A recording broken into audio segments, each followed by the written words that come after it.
Em nome do Pai, do Filho e do Espírito Santo. Amém. Programa de formação católica do dia 18 de junho de 2025, quarta-feira. O Papa Francisco dirigiu, no dia 31 de janeiro de 2025, um discurso na abertura do ano judicial do Tribunal da Rota Romana, em que ele comemorou o 10º aniversário de dois motos próprios, Mitis Iudex Dominus Iesus e Mitis et Misericordias Iesus, com os quais ele reformou o processo para a declaração de nulidade de matrimônio. Por isso, parece-me oportuno evocar o espírito que permeou esta reforma para completar a conversão pastoral das estruturas já preconizada pela exortação apostólica Evangelho Gaudium no número 27. E é mais ainda oportuno incluir a conversão também na administração da justiça eclesiástica, para que ela respondesse da melhor maneira a quantos recorrem à igreja para esclarecer a sua situação conjugal. O bispo diocesano, ele esteve no centro da reforma dos processos de nulidade matrimonial. É ao bispo diocesano que compete a responsabilidade de administrar a justiça na diocese, quer como garante da proximidade dos tribunais e da vigilância sobre eles, quer como juiz que deve decidir personalissimamente nos casos em que a nulidade é manifesta, ou seja, mediante o processo breve, como expressão da solicitude da salus animarum, ou seja, da salvação das almas. Por isso, o Papa Francisco solicitou a inserção da atividade dos tribunais na pastoral diocesana, encarregando os bispos diocesanos de assegurar que os fiéis conheçam a existência do processo como possível remédio para a situação de necessidade em que se encontram. Às vezes é triste saber que os fiéis não têm conhecimento da existência de um processo de nulidade de matrimônio. Além disso, é importante que se garanta a gratuidade dos procedimentos canônicos, a fim de que a Igreja manifeste o amor gratuito de Cristo, por quem todos fomos salvos. Em particular, a solicitude do bispo diocesano atua-se garantindo por lei a constituição na sua diocese de um tribunal, dotado de pessoas, clérigos e leigos bem formados, aptos para esta função e assegurando que desempenhe o seu trabalho com justiça e diligência. O investimento na formação de clérigos e leigos para os tribunais, formação científica, humana e espiritual, beneficia sempre os fiéis que têm o direito a uma análise atenta de seus pedidos, até quando devem receber uma resposta negativa. Guiou a reforma e deve guiar a sua preocupação, pela salvação das almas. Interpela na igreja a dor e a esperança de tantos fiéis que procuram clareza e respeito da verdade de sua condição pessoal e, por conseguinte, sobre a possibilidade de uma plena participação na vida sacramental para tantos que vivem uma experiência matrimonial infeliz ou viveram. A averiguação da validade ou não do seu matrimônio representa uma possibilidade importante e estas pessoas devem ser ajudadas a percorrer quanto mais facilmente possível esse caminho. As normas que estabelecem os procedimentos de nulidade matrimonial devem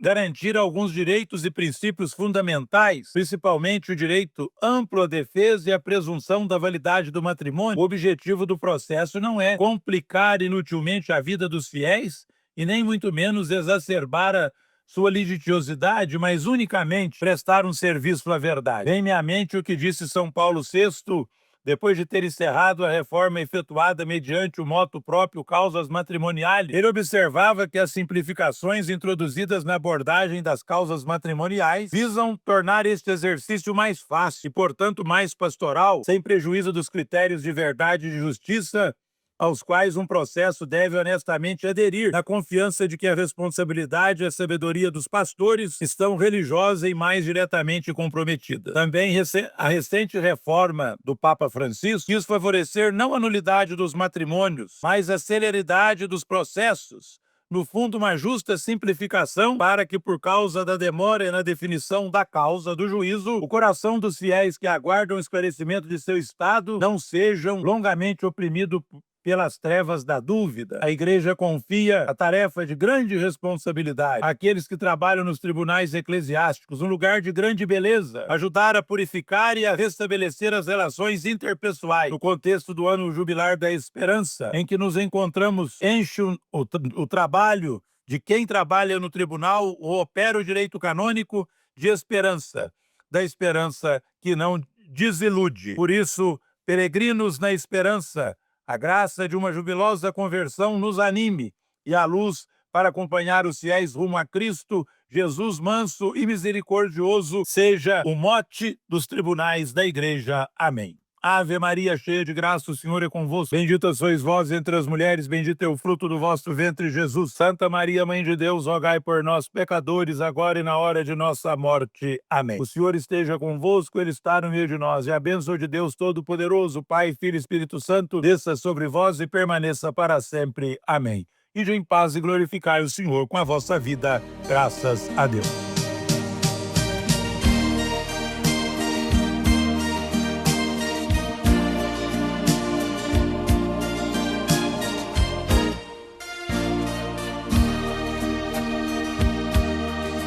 Que nenhuma família comece em qualquer de repente. Que nenhuma família termine por falta de amor. Que o casal seja um para o outro de corpo e de mente.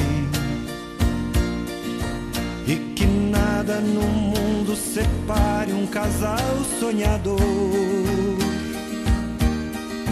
Que nenhuma família se abrigue debaixo da ponte. Que ninguém interfira no lar e na vida dos dois. Que ninguém os obrigue a viver sem nenhum horizonte. Que eles vivam do ontem no hoje em função de um depois. Que a família comece e termine sabendo onde vai. E que o homem carregue nos ombros a graça de um pai. Que a mulher seja um céu de ternura, aconchego e calor. E que os filhos conheçam a força que brota do amor. Abençoa, Senhor, as famílias, amém. Abençoa, Senhor, a minha também. Abençoa, Senhor, as famílias, amém. Abençoa, Senhor, a minha também.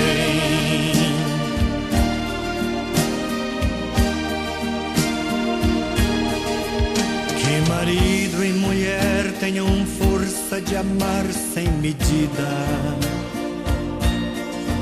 Que ninguém vá dormir sem pedir ou sem dar seu perdão. Que as crianças aprendam no colo o sentido da vida. Que a família celebre a partilha do abraço e do pão. Que marido e mulher não se traiam nem traiam seus filhos. Que o ciúme não mate a certeza do amor entre os dois. Que no seu firmamento a estrela que tem maior brilho seja firme esperança de um céu aqui mesmo e depois. Que a família comece e termine sabendo onde vai. E que o homem carregue nos ombros a graça de um pai. Que a mulher seja um céu de ternura, aconchego e calor. E que os filhos conheçam a força que brota do amor. Abençoa, Senhor, as famílias, amém. Abençoa, Senhor, a minha também. Abençoa, Senhor, as famílias, amém. Abençoa, Senhor, a minha também.